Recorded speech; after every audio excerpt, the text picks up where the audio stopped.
Bismillahirrahmanirrahim. Assalamualaikum warahmatullahi wabarakatuh. Liridhaillah wa li syafa'ati Rasulillah wa li karamati awliyaillah wa li musannifi hadzal kitab al-Fatihah. A'udzu billahi minasy syaithanir rajim. Bismillahirrahmanirrahim. Alhamdulillahi rabbil alamin arrahmanir rahim maliki yaumiddin. Iyyaka na'budu wa iyyaka nasta'in ihdinas siratal mustaqim siratal ladzina an'amta 'alaihim ghairil maghdubi 'alaihim waladdallin. Amin. Alhamdulillahi wa kafa wassalatu wassalamu ala sayyidina Muhammadinil habibil mustafa wa ala alihi wa ashabihi ahli sidqi wal wafa. Wa qala subhanaka la ilma lana illa ma 'allamtana innaka antal alimul hakim. Wa qala Allah ta'ala fi kitabihil karim wa huwa asdaqul qail kam min fi'atin qalilatin ghalabat fi'atan katsiratan biidznillah wallahu ma'as sabirin. Al-ayah. Ulama anal kurama wa habaiban al-afadil, ingkang kawula hormati para alim, para ulama, para sesepuh, bini sepuh sedaya jamaah salat subuh Masjid Baitur Rahmah yang senantiasa dirahmati Allah Subhanahu wa taala. Alhamdulillah, pada kesempatan pagi yang berbahagia ini kita masih senantiasa diberikan rahmat, hidayah serta inayah oleh Allah Subhanahu wa taala. Mudah-mudahan kumpulnya kita ini adalah perkumpulan yang diridhai oleh Allah. Amin. Salawat salam senantiasa kita haturkan kepada junjungan kita Nabiyana Muhammadin. Allahumma sholli alaih.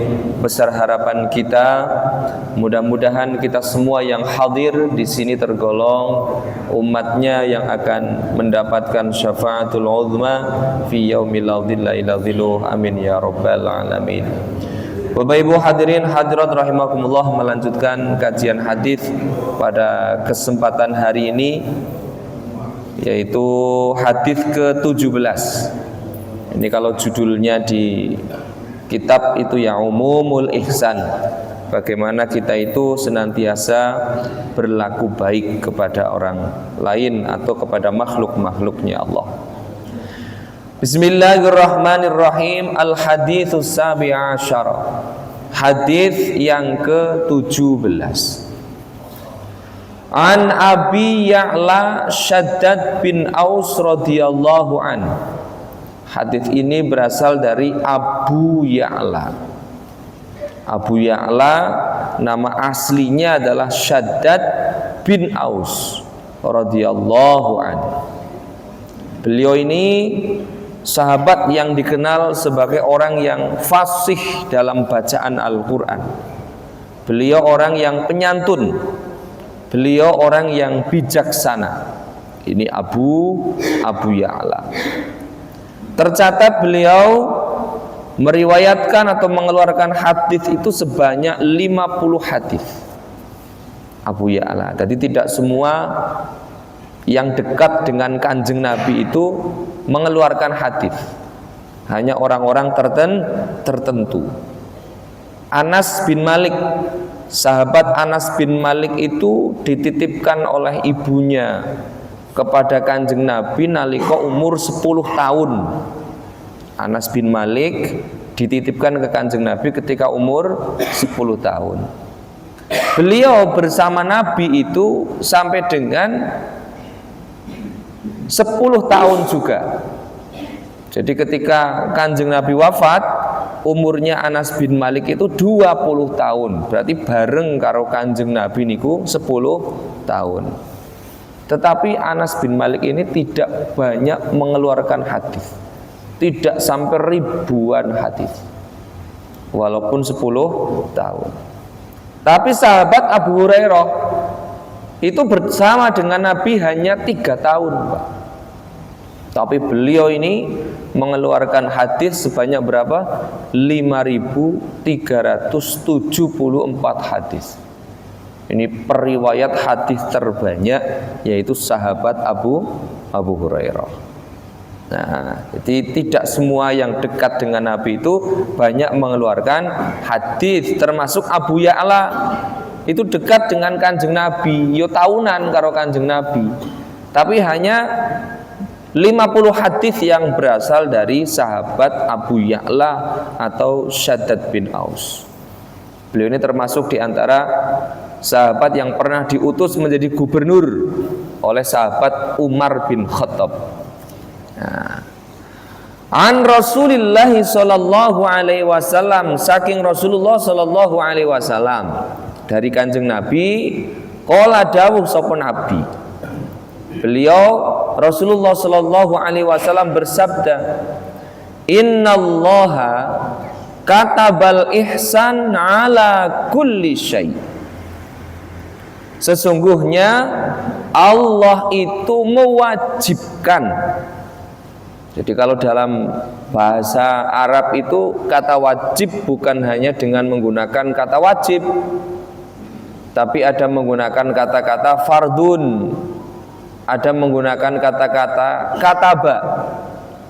Ya ayyuhalladzina amanu kutiba alaikumusiyam. Kutiba itu maknanya diwajibkan, furidho difardukan, wujiba diwajibkan. Ini menggunakan kata-kata kataba. Innallaha, sesungguhnya Allah, katabal ihsan, mewajibkan panjenengan semua itu untuk berbuat baik. Ala kulli syai, dalam segala hal. Berbuat baik dalam segala hal, kepada siapapun, Pak. Ora kok krono non muslim ngono mbok musuhi langsung, mboten. Non muslim yang baik juga banyak. Justru malah kadang wong Islam dhewe malah padu wae. Dokter-dokter non muslim banyak yang baik-baik. Jadi kita itu bukan kemudian oh ini musuh secara akidah iya, tapi kalau mereka tidak memusuhi kita, maka tidak boleh kita bermusuhan dengan mereka. Secara akidah berbeda, secara pendapat berbeda, secara pemikiran berbeda, tapi kata Kanjeng Nabi, innallaha katabal ihsan ala kulli syai, dengan segala sesuatu, bahkan makhluk-makhluknya Allah yang lain. Lah apa makna ihsan? Ihsan kalau kita sambungkan dengan Allah, maka maknanya adalah sesuai dengan hadis yang pernah disampaikan, hadis kedua berasal dari sahabat Umar bin Khattab. Ihsan itu adalah anta'budallah ka'annaka tarahu fa illam takun tarahu fa innahu yaraka. Itu makna ihsan ketika disambungkan dengan Allah. Artinya apa? Ketika kita beribadah kepada Allah, anta'budallah ka'annaka tarahu, kaya-kaya panjenengan ki madhep langsung ning Gusti Allah. Kaya-kaya panjenengan lagi sowan langsung kali Gusti Allah. Ming awake dhewe ora tau weruh Gusti Allah. Tidak tahu wujudnya Allah seperti apa. Salat kok mbayangke Gusti Allah malah ra khusyuk. Menjadikan kita tidak khusyuk. Maka makna ka'annaka tarahu itu yus kaya-kaya awake dhewe madhep ning Gusti Allah. Allahu Akbar. Iki pokoke iki aku lagi madhep ning Gusti Allah. Mula bahasa niku inni wajjahtu wajhiya lilladzi fataras samawati wal ardh. Ini wajah tuh, ini loh aku. Wajhiya lilladzi fataras samawati wal ardh, yang sedang menghadapkan diri ini kepadamu. Iki makna ketika kita sholat. Padha karo wong sowan DP ngoten. Sepindah silaturahmi kaping kalipun yai badhe matur napa ngoten niku. Duwe hajat nopo, njaluk donga nopo, kan DP kali kiai. Hormat dengan kiai. Jenengan. Nah ini ketika sedang sowan kepada Allah, ya kudune jenengan atine niku ya sambung karo Gusti Allah. Maka makna ka'annaka tarahu itu minimal panjenengan itu selama sholat itu sadar. Kata Ji, selama sholat itu sadar bahwa panjenengan saat itu sedang menghadap kepada Allah. Kira-kira wani pirang persen nih Pak, jenengan kok dalam sholat kok sadar terus sedang menghadap Allah. Kira-kira berani berapa persen nih gitu. Pokoknya dalam sholat full nih, yang 2 rakaat, yang 3 rakaat, yang 4 rakaat itu penuh dengan kesadaran diri bahwa ini loh saya sedang menghadap kepada Allah. Itu makna ihsan secara luas. Maka fa'ilam takun tarahu fa'innahu yaraka. Ketika engkau tidak bisa membayangkan panjenengan itu sedang betul-betul menghadap Allah saat sholat atau saat ibadah apapun, fa'ilam takun tarahu fa'innahu yaraka, maka yakinkan dalam hati kalau panjenengan itu sedang dilihat oleh Allah. Nah, itu kalau di toko-toko itu ada tulisan toko ini diawasi oleh CCTV 24 jam. Enten ngoten jikun nggih Pak nggih. Padahal CCTV ini ra ono, Pak. Itu akal-akalan kadang niku, Pak. Toko ini diawasi oleh CCTV 24 jam. CCTV ini ra ono padahal, Pak. Lho ngoten niku wis marake wong meh nyolong ra sida lho, Pak. Marake wong nyolong niku mboten siyos, Pak. Lah kenapa? Merasa diawasi oleh yang punya toko. Makanya panjenengan kalau lihat itu kalau dulu, sekarang enggak tahu. Di Indomaret atau Alfamart itu enggak ada CCTV, Pak. Yang ada apa? Cermin yang ada di dinding muter. Di atas sih ada cermin di dinding muter. Loh itu aslinya CCTV nih, Bu. Itu kalau dari pojokan manapun, misalkan dari arah kasir, itu bisa melihat orang yang sedang berada di pojokan karena muter cerminnya. Itu CCTV itu. Nah, orang yang paham itu mestinya diawasi. Ojo ngantek nyolongnya sasuk meneh. Nah, lagi ora ono CCTV. Itu saja panjenengan takutnya luar biasa, merasa diawasi oleh manusia. Apalagi ini. Ihsan itu jenengan itu muraqabah. Muraqabah itu merasa selalu diawasi oleh Allah. Itu muraqabah. CCTV. Ada seorang bos di kantor itu pergi itu 1 minggu, Pak. Pergi sepekan itu keluar kota, tapi sengaja tidak pamitan dengan anak buahnya, kepingin ngetes mawon. Jadi perginya menggunakan pesawat begitu, tapi ngongkon supirnya, Pak. Pir, sampean toh walaupun aku kene luar kota, walaupun saya di luar kota, sampean mangkat toh tiap dino. Jadi berangkat tiap hari pakai mobil, suruh parkir di halaman atau di tempat parkirnya si bos itu tiap hari, Pak. Staf iki mikir, wis teko gasik ngono, Pak. Oke, bosku wis teko gasik. Padahal di luar kota, Pak. Memang sengaja ngetes. Karena biasanya ketika bosnya itu ndak ada, ya sudah, kerjanya semaunya. Ya bosnya mumpung lagi cuti gitu. Mumpung ki awake dhewe bosnya lagi ora ono, santai-santai ngoten niku. Masya Allah. Itu kita itu merasa diawasi oleh manusia saja, terkadang kita merasa takut. Kita merasa kalau misalkan ada sesuatu itu diawasi, itu merasa tidak enak, ini diawasi kok. Apalagi yang mengawasi adalah Allah Subhanahu wa ta'ala. Itu kalau ihsan disambungkan kepada Allah. Kalau ihsan disambungkan kepada orang tua, wa qadha rabbuka alla ta'budu illa iyyahu wa bil walidaini ihsana. Jenengan itu dengan orang tua wa bil walidaini ihsana, berarti maknanya apa? Birrul walidain. Berbuat baik kepada orang tua. Berbuat baik kepada orang tua ini selamanya, Pak. Panjenengan tidak akan mampu membalas orang tua.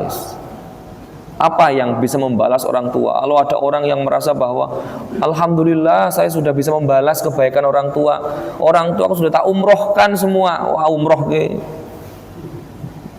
Mosok umroh tok ming 30 yuta iso membalas kebaikan orang tua. Orang tua itu tidak bisa kita itu terus menerus maka menggunakan kata-kata ahsan, ihsana, terus menerus berbuat baik. Sampai dengan meninggal pun yang menjadi tinggalan yang baik adalah apa? Anak yang mendoakan orang tuanya kan. Berarti panjenengan ketika orang tua sudah meninggal pun kita masih bisa berbuat ihsan, masih bisa birrul walidain, yaitu dengan mendoakan orang tua. Makanya lek ono tahlilan, ngoten niku kan ndongake wong tua. Abaana wa ummahatina wa ajdadana, ibu-ibuku, mbah-mbahku kan ngoten. Orang tuaku, wa masyayikhina, guru-guruku. Didoakan semua itu walidain. Orang tua kita itu didoakan. Orang tua itu kalau dalam kitab taklim ada 3. Yang pertama adalah man waladaka, orang yang melahirkanmu, berarti orang tua kandung, Pak. Niku walidain, orang tua. Yang kedua, man zawwajaka ibnatahu, orang yang menikahkan anaknya denganmu, berarti sinten? Mertua, Pak. Mertua ki ya wong tuwa, ora kok malah mertua karang yo mertua. Lho, mertua niku nggih tiyang sepah, wong tiyang sepahe garwane jenengan. Man zawwajaka ibnatahu. Yang ketiga, man 'allamaka ilmahu, orang yang mengajarkan ilmu kepadamu. Berarti guru-guru nih panjenengan kawit mulai SD niku, guru-guru Madin, guru-guru TPQ niku tiang sepahe panjenengan. Man 'allamaka ilmahu. Bahkan dalam kitab taklim itu ditanya siapa dari ketiga ini yang paling afdol? Orang tua kandungkah, mertuakah, atau orang yang mengajari kita, guru-guru kita? Kata beliau itu dalam kitab taklim itu dikatakan afdalukum, ya, yang paling baik adalah yang ketiga, yaitu para guru. Loh kenapa? Karena orang tua itu dikatakan abul jasad, Pak. Abul jasad itu dominannya adalah mendidik kita. Abul jasad menjadi orang tua jasadnya kita, sehingga imangan gedhekke panjenengan kan tiang sebab Pak nggih iso sekolah ngantek kuliah, sehingga isangu niku tiang sepah, mulut jenenge abul jasad. Kalau guru itu abur ruh, bukan bapaknya jasad tapi bapaknya batiniahnya. Mula nyuwun sewu, lek wonten lare niku SD, umur SD niku luwih manut diomongi wong tua napa guru, Pak? Biasane, Pak. Guru nggih, Pak nggih. Jare guruku ra entuk kok ngoten niku, Pak. Jare guruku kon ngene kok, jare ustazahku to yang ngaji di TPQ itu. Anu jare ustazahku lek salat apa nek turu kon ndonga riyen. Ora kok jare wong tuaku niku jarang, Pak. Wong tua ki ming nyangoni gedheke, membiayai ngoten. Membiayai. Walaupun madrasah yang pertama itu orang tua, yaitu ibu, ya kan dikatakan madrasatul ula. Nah, ya ibu itu adalah madrasah yang pertama, yang mengandung, yang melahirkan, yang menyusui, yang mendidik dari kecil itu ya memang orang tua. Lah bapak-bapak neng ndi iki? Kok kok madrasatul ula. Ibu itu sebagai madrasahnya anak-anak yang pertama. Lah wong lanang ning endi? Wong lanang kepala madrasah ya, Pak. Jadi suruh madrasahnya itu adalah ibu, lah kita itu kepala madrasahnya, Pak. Terus sekolah ini kono kepala sekolahnya. Ada kepala sekolah yang mengatur, yang ngajari iya, yang ngajari itu ibu. Tapi yang mengatur itu tetap adalah seorang laki-laki, kepala sekolahnya, Pak. pokoknya ra gelem kalah walaupun ra ono dalile nggih. Dalile kan madrasatul ula wal ab mudiruha. Nah, cara ditambah niku al ab mudiruha. Bapak iki kepala madrasah sing ngatur, sing ngai duit. Ya namanya sekolah itu kan ada yang ngaudit ya. Diaudit kira-kira kalau diaudit kok hasilnya jelek, yang tanggung jawab kan kepala sekolahnya, Pak.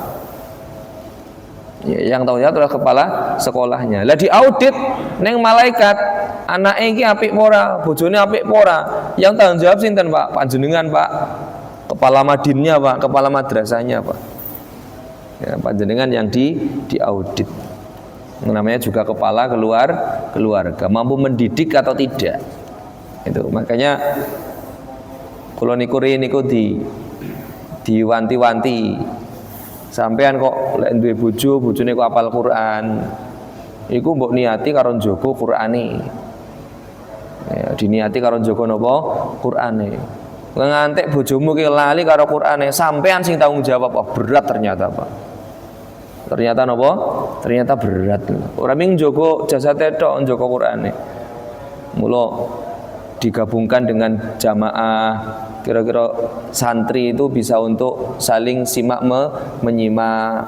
Kan banyak komunitas-komunitas JMQH, Jamiatul Qura wal Hufat, itu nih ada jamiah yang isinya adalah para hafidhah. Nah itu penting banget, Pak. Warnanya dua santri, wah penting banget, Pak. Nggak hafal Quran yang omah tok ngono ya bingung, sapa sing nyimak? Jenengan ndane saged nyimak tiap dina ngoten. Garwane jenengan misalnya hafal Quran, angel, Pak. Maka punya santri itu wah sangat-sangat membantu. Santrinya setoran juz berapa sambil menghafal mengingat hafalannya. Kalau ndak punya, cari komunitas.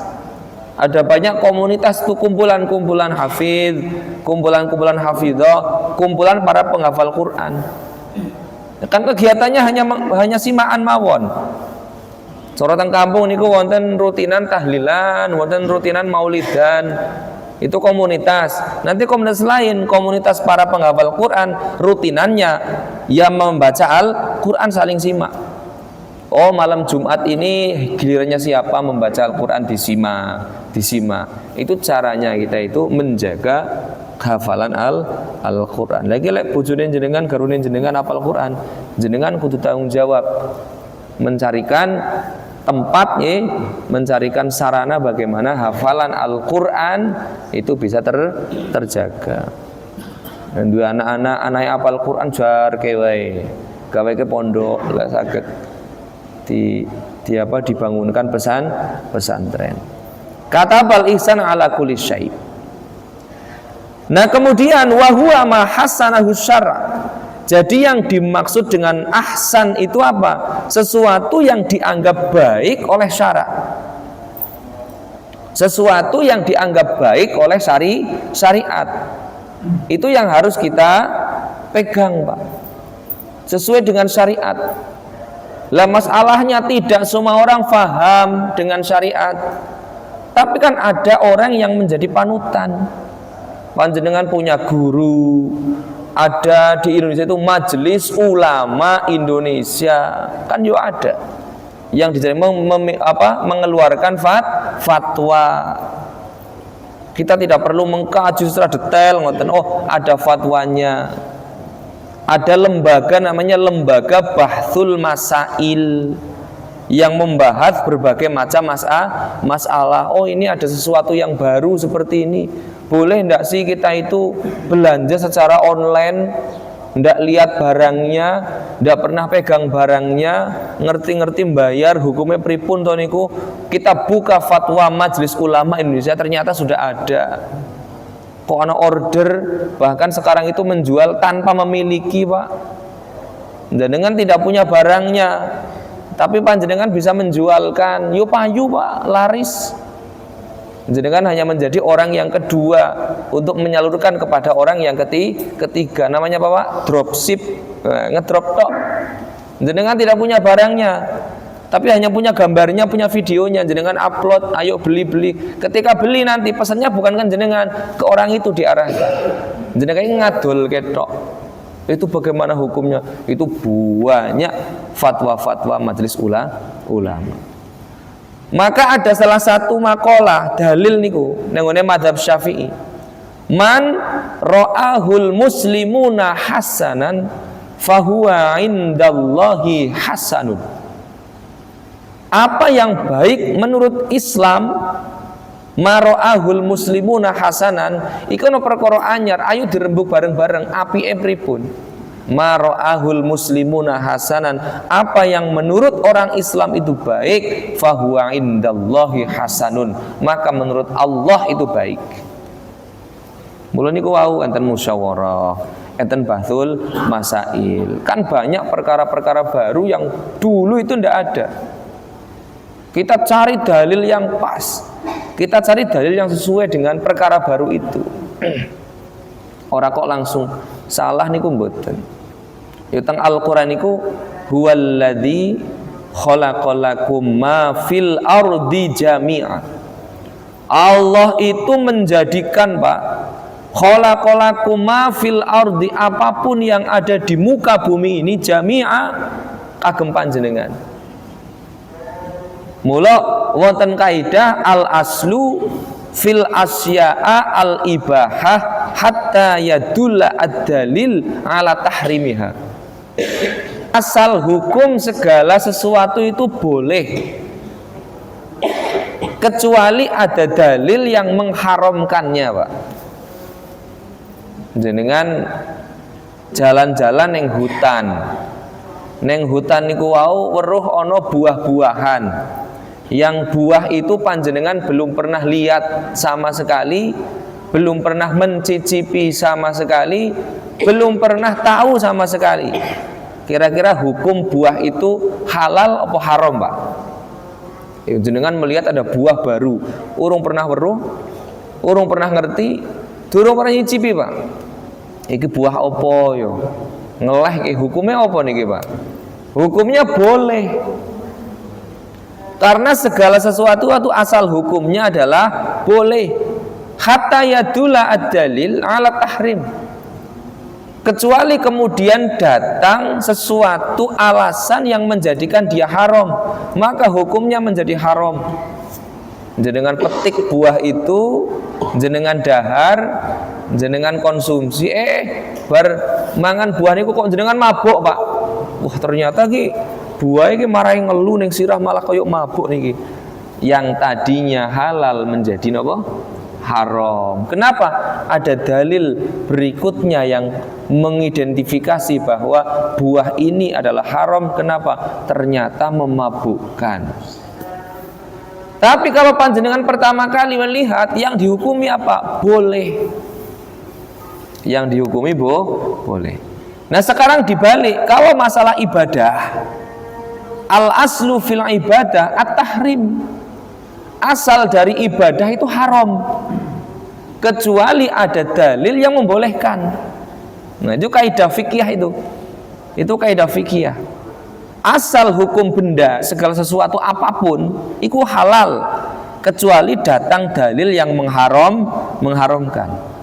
Tapi asal hukum ibadah niku haram kecuali ada dalil yang membolehkan. Jenengan kok moro-moro ono ibadah anyar sing jenengan durung pernah ngerti, pertama dihukumi haram, Pak. Ono ibadah anyar ya modelnya kok ngene, itu pertama itu haram. Lalu dianalisis, digali dalilnya. Oh ternyata itu ada dalil yang mendasari menjadi boleh. Nah, ono perkara-perkaraannya dalam ibadah juga banyak. Sesuatu yang baru di dalam ibadah.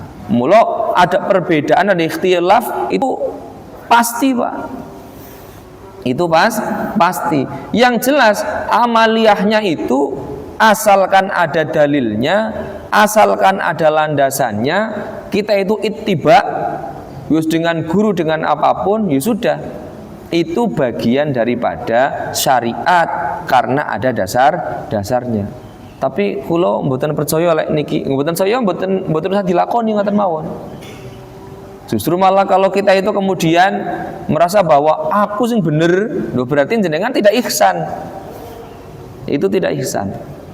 Maka semakin luas pengetahuan seseorang itu semakin ihsan. Jenengan kalau lihat di Arab itu, di Madinah, orang sholat itu sedekap aja macam-macam. Ada yang lurus, kaya wong upacara iki malah wonten Pak, ora sedekap blas niku. Ada yang di sini di atas dada, ada yang di tengah, ada yang di pusar Pak. Malah wong kaya wong ngene tok iki, kaya wong lagi foto niku. Ngoten niki. Loh, semakin orang itu wawasannya luas, semakin ihsan. Justru malah ketika aku salah kabeh, sing bener aku sing ning kene. Sebab dalilku iki Pak. Padahal sing ngene iki ana dalile. Sing ngene iki ana dalile, sing lurus iki ana dalile, Pak. Lho jenengan kok merasa bahwa sing bener aku, justru jenengan sedang tidak ihsan. Nah, sedang tidak ihsan. Kenapa? Tidak menghormati sesuatu yang dilakukan oleh orang lain. Itu namanya ihsan. Jadi kalau tidak sepakat boleh gitu, tapi tidak kemudian kita itu memerangi kalau kita itu tidak tahu arahnya, tidak tahu jalannya. Nyuwun sewu, kita melihat non muslim beribadah, misalkan nyuwun sewu beribadah di gereja, ya sudah, wong itu akidahnya mereka, lakum dinukum waliyadin, kan tadi lawai dewe niku. Bagiku agamaku, yo bagimu agamamu, atau bagimu agamamu, bagiku yo agamamu. Berarti napa? Mlaku dhewe-dhewe empunan. Ora kok angger wah iki weruh tanggoku non muslim. Wah angger lagi ning gereja mbok bom Pak ngoten niku Pak.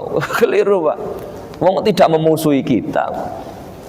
Tidak memusuhi kita. Makanya ada kafir harbi, ada kafir dhimmi. Kafir harbi itu kafir yang memusuhi kita, Pak. Memerangi kita, orang-orang Yahudi ngono kuwi ngebom Palestina, itu namanya kafir harbi itu yang diperangi. Tapi kalau ada kafir dhimmi, non muslim tapi mereka baik kepada dia, tidak boleh kita memerangi. Lu Kanjeng Nabi lo sampai dawuh, man ada dhimian, siapa yang menyakiti kafir dhimmi sama dengan menyakitiku, Pak. Lho niku hadis niku. Siapa yang menyakiti kafir dhimmi, jenengan kok menyakiti seorang non muslim nyuwun sewu, sing apik wong niku. Wong urunan yo gelem urunan, Agustusan yo gelem urunan, sing muslim malah 20.000 ya rak metu kok. Lho sing non muslim malah wah kanggo Agustusan yo nger 5 yuta, 10 yuta. Lho ngono mbok perangi, mbok antemi misale. Sampean ora muslim mau tak antemi. Lho keliru, Pak. Man ada dhimian gitu kan. Kata Rasulullah. Siapa yang memerangi kafir dhimmi? Kafir dhimmi kafir sing apik. Itu podo karo nyakiti Kanjeng Nabi. Fakot adani kata Rasulullah. Itu sama dengan menyakitiku. Tapi lek kafir harbi wong mereka memerangi kita, yuk kita perangi Pak, wong memerangi. Jadi kan melihat bagaimana orang-orang Islam di Palestina begitu misalkan mereka dibombardir misalkan digempur terus seperti itu. Lah mereka memerangi ya kita perangi. Kalau tidak memerangi kita sama-sama. Makanya dalam Islam itu ada ukhuwah basyariyah. Ada ukhuwah persaudaraan antar sesama. Itu katabal ihsan ala kulli syai'. Fa idza qataltum fa ahsinul qatlah. Bahkan niku Kanjeng Nabi dawuh lanjutan hadisnya. Ketika engkau membunuh, maka bunuhlah dengan cara yang baik. Lo membunuh pun itu lo membunuh dengan cara yang baik. Itu makanya terkenal 3 cara membunuh di dalam negara-negara itu ada 3 yang terkenal, Pak. Di Cina itu cara membunuh ketika menghukum itu ditembak, Pak. Ditembak mati. Di Indonesia juga ada ya, ditembak mati itu ya. Kira-kira kalau ditembak itu masih termasuk menyakiti apa mboten, Pak, aslinya, Pak? Masih menyakiti, Pak, aslinya, Pak. Menyakiti. Ditembak bagian jantung. Wah, kenane malah meleset sithik, Pak. Waduh, lagi malah orang ndang mati itu malah kroso sih. Di Mesir, Pak, di Mesir itu kalau hukuman yang dihukum mati itu digantung. Oh, padahal Mesir ini Islam loh, Pak, apa Muslim, mayoritas juga Muslim, Pak. Tapi hukum ketika hukum mati itu digantung. Digantungnya sini roto nyiksa juga ya, Pak ya. Orang langsung mati nih, Bu. Kalau di Arab itu apa? Dipancung. Dipancung itu dipenggal itu di bagian belakang, Pak.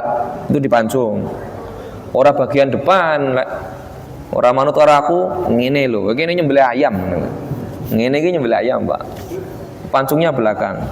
Puter ya langsung mak celeng langsung nopo niku meninggal. Langsung meninggal. Lah maka dari tiga ini analisisnya nih ya, analisisnya. Itu yang paling tidak menyakitkan itu yang hukum pancung, Pak. Mulon teng Jeddah niku wonten Masjid Qisas. Nah, masjid yang khusus untuk mancung itu. Terus, itu paling tidak menyakitkan, tapi ini hanya analisis. Soalnya urung tahu diwawancara niku, Pak, sing mati niku, Pak. Urung tahu kan diwawancara nggih mboten saged sing matimu piye? Pancung penak pura, sing matine digantung tersiksa mboten, atau yang matinya ditembak enggak ada wawancaranya, Pak. Maka hanya sekedar analisis saja. Karena kalau melihat ditembak itu pasti ada sakit-sakitnya, Pak. Namanya ada peluru menghujam ke jantung misalkan. Wah, mesti sakit, Pak. Apa digantung mesti yo sakit. Kalau dipenggal mak jeleng langsung itu. Itu saya punya teman yang yang hidup di Jeddah itu terkadang melihat itu kepingin ngomong Indonesia kan kepo, Pak, senangnya kepo dia, Pak, dia kepingin nonton ono hukum pancung itu. Ternyata orang sana sendiri itu malah tidak pada nonton, Pak. Itu malah tidak pada nonton. Tak ulo wong kono ya nggo tontonan. Ulo tanglet rencane kulo. Ning kono apa ya nggo tontonan barang. Ora ono wong nonton ning kono. Sing nonton malah wong Indonesia kepo-kepo kepengin ngerti ngono to. Jadi ki umroh ini karo ndeloki kepengin ndelok hukum pancung ngono. Sing kepo-kepo kan wong Indonesia. Wong jenengan lek ngertos ngeten nggih. Jenengan motoran ngoten nggih. Motoran ono wong mandeg ning jembatan. Mandeg ning jembatan ming lengal-engok ning kali ngono tok. Melu mandeg kok, Pak. Ono apa? Padahal ono apa-apa, Pak. Mungkin ngadeg tok ning dhuwur jembatan melu ndelok-ndelok ngene ndelok wong mancing. Walah ming ono wong mancing kok dirubung. Lah tambah banyak, ono sing mandeg meneh, ono sing mandeg meneh. Akhire kok dirubung. Wah, apa ono wong piye, ono wong bunuh diri napa kepo, Pak. Mandeg mobil kadang yo mandeg kok, Pak. Kepingin saiki meneh ono handphone jebaje kepingin nge-live, pengen di syuting, pengen di foto. Kepo-kepo ini kok Masya Allah. Kecelakaan pakai ditonton kecelakaan. Tonton nggak pakai kecelakaan. Masya Allah. Nah, faida qataltum fahsinul qitlah. Jadi ketika membunuh pun maka bunuhlah dengan cara yang baik. Maka dalam Islam itu ada yang namanya hukum qisas. Ada yang namanya hukum rojam. Zina itu dirojam. Dirajam itu dikubur seluruh badannya, hanya terlihat bagian kepalanya, dilempari batu sampai dengan meninggal. Itu dirajam. Wah, itu Masya Allah. Nah, fa'idha dabahtum, lanjutannya, fa'idha dabahtum fa'ahsinud dabhah. Bahkan ketika engkau menyembelih, Pak, menyembelih itu, panjenengan menyembelih sapi, menyembelih kambing, nalika Idul Adha ngoten niku. Kata Rasulullah, fa'asinu dzabha. Berbuat ihsan di dalam sembelihan. Jadi segala sesuatu mencakup. Kenapa yang dicontohkan kok hanya dua oleh Rasulullah ini? Terkait dengan bagaimana hukum membunuh manusia, ada hukum qisas, hukum rojam dan lain-lain. Yang kedua, terkait dengan bagaimana membunuh binatang. Kata beliau, wal yuhidda ahadukum syafratahu wal yurih dzabihatahu, rawahu Imam Muslim. Bahkan ketika engkau itu menyembelih, wal yuhidda ahadukum syafratahu, ya ditajamkan. Ditajamkan itu. alat sembelihannya. Wal yurih dzabihahu. Yurih niku maksudnya apa? Dikon istirahat sing penak. Mula nalika Idul Adha niku kan yo ora kok kemudian seperti disiksa kan, ditempatkan tempat yang baik, dirobohkan dulu dengan cara yang baik. Kan nonton pelatihannya tau niku, pelatihan apa niku? Julehan apa?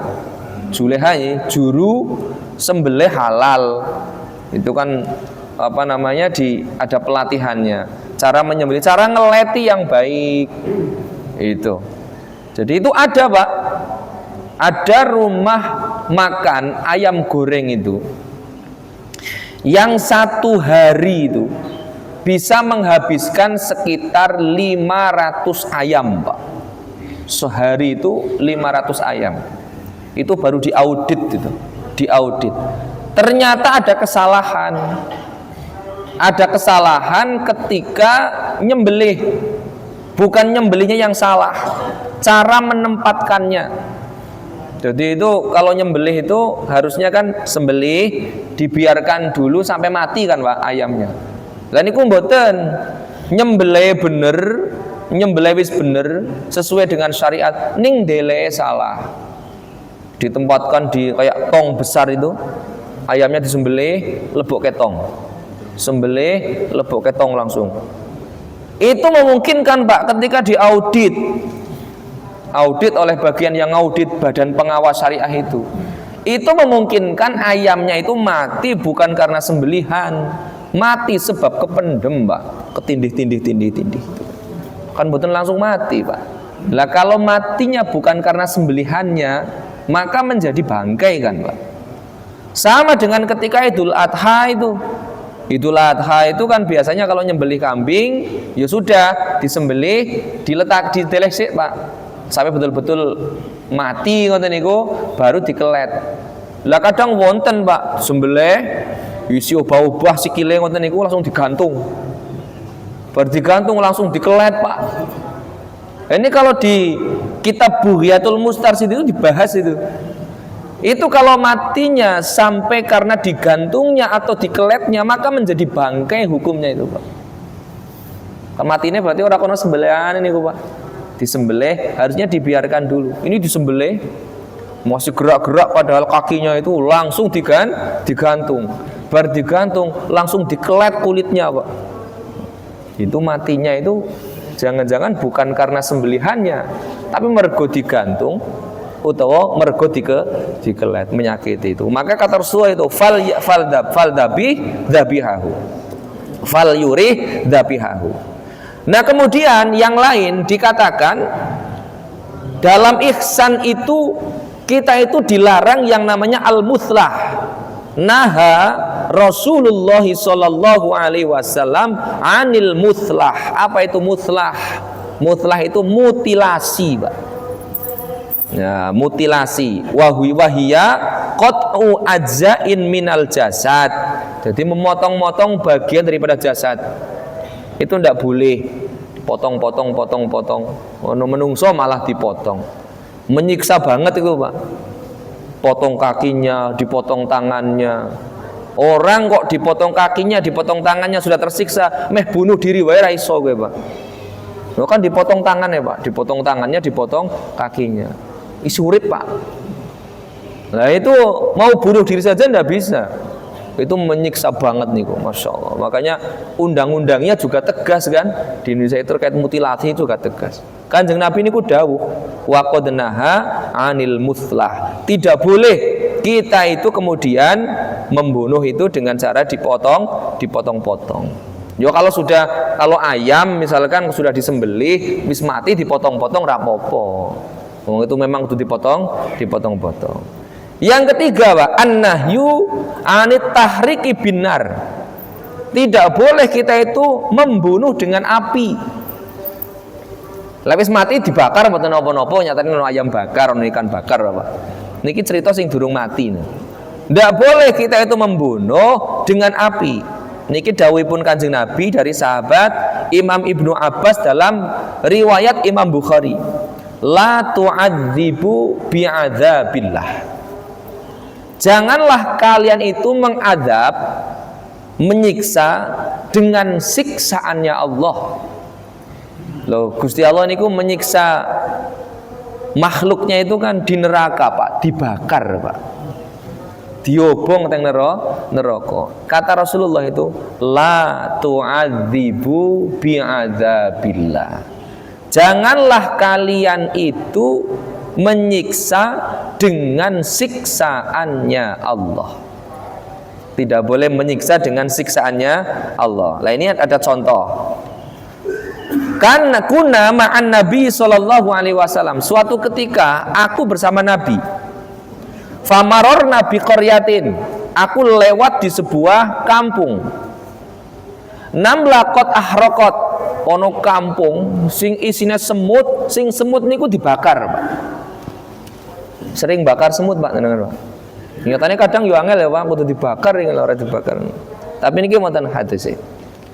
Fa ghadiban Nabi sallallahu alaihi wasallam. Kanjeng Nabi kemudian marah.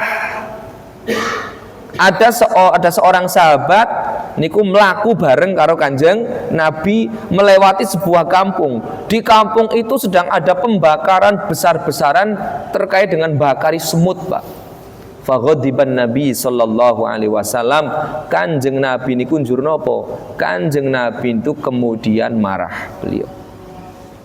Nah, ketika beliau marah, dikatakan waqala innahu la yambaghi li basyarin ayyu'adziba bi'adzabillah.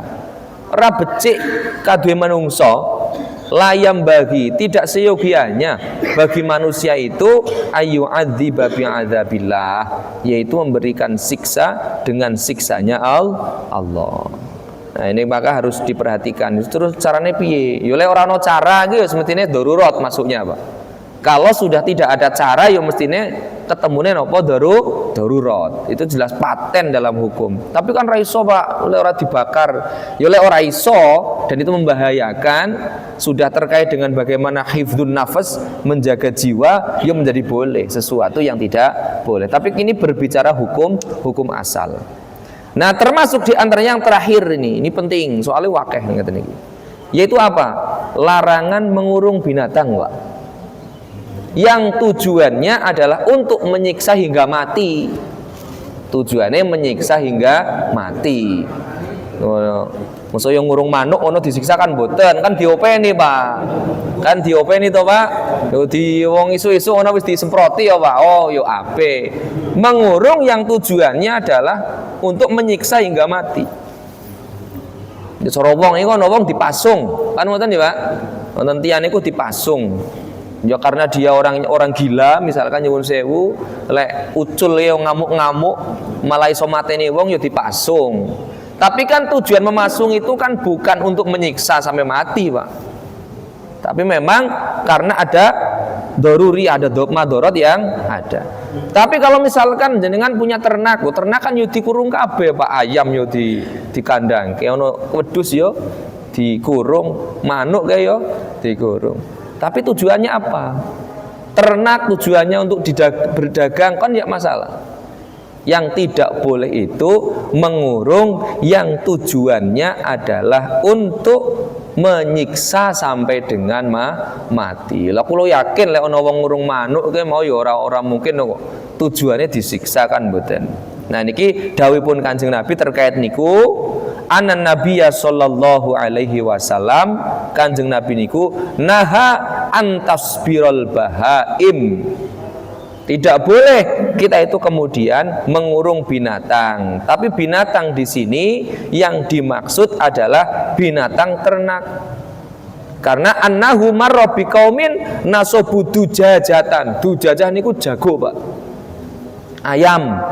Ya, Kanjeng Nabi itu melarang agar ngurung ayam yang ayam itu dikatakan sampai dengan mati. Jadi lek tengah hadis niki nasok budu jajah yarmunuha. Ono ayam dikurung, berarti kurung dilempari batu, Pak. Nah niku lak jelas menyiksa lah niku. Dikurung tapi untuk disiksa. Ampun ngoten, wallahu a'lam bissawab. Monggo barangkali ada pertanyaan